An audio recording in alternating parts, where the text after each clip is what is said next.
Hello, this is Catherine Dubberly, the Answer Lady. I'm a big fan of Kiss Looms. I greatly enjoy mine, and I am cooperating with Kelly at Kiss Looms to make you a playlist of all the basic techniques that you might ever want to know on all of the looms. So welcome and enjoy. Let us start on square 2.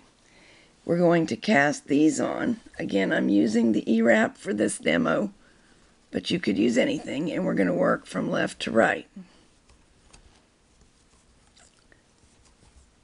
And take note that I have the entire loom here, but I'm only using one side. If you were working in your lap by yourself, you really don't need the rest of the loom attached. I need it attached to help me juggle everything and the camera too. We're going to knit the first 13 of our 14 stitches. That one gets another E-wrap to get knitted. The remainder get U-wrapped. And we knit them over. But something extra and different is going to happen on stitch number 14. We'll just knit these over in the normal way. There. All of those are knitted.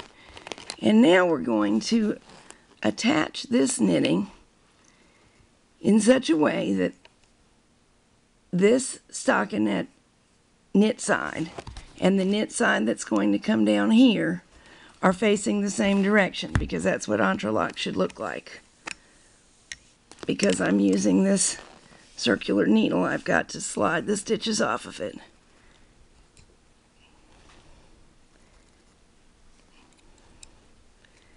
Hang it on the on the peg we have not knitted yet.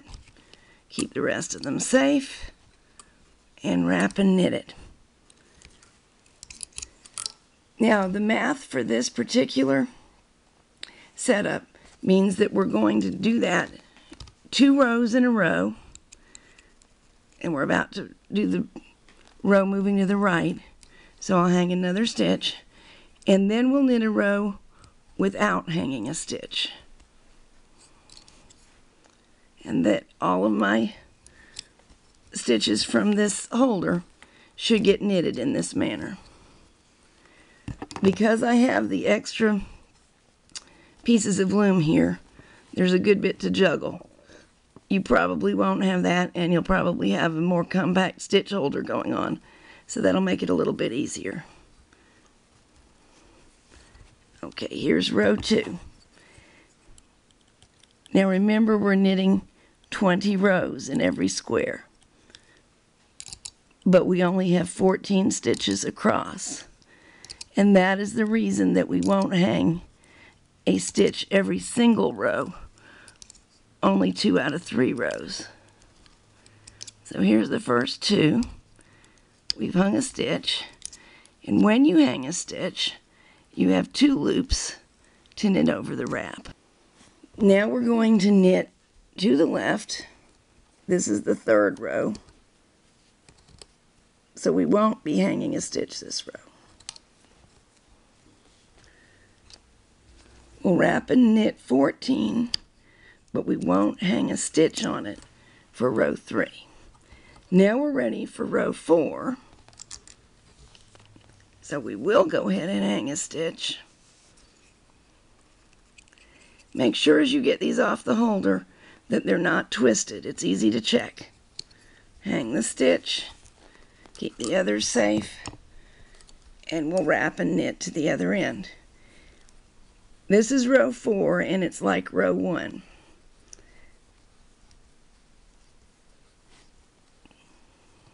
So we're going to keep on repeating this series, which is hang a stitch,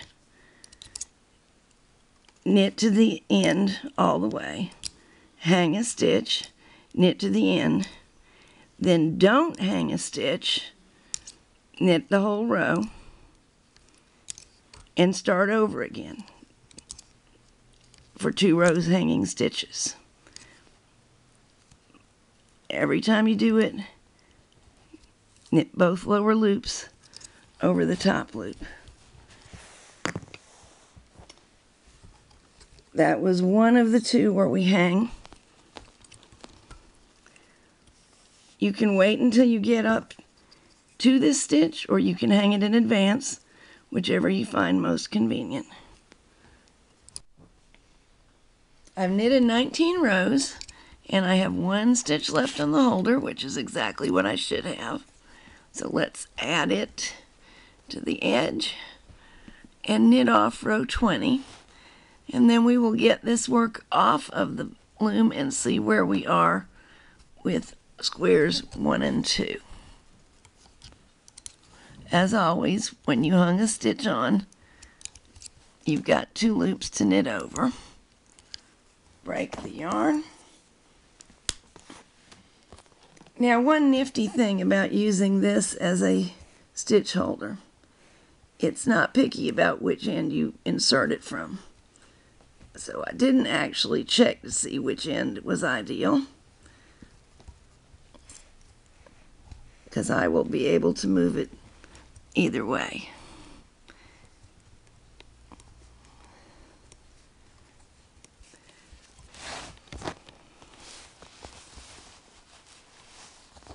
So here we have our first 2 squares.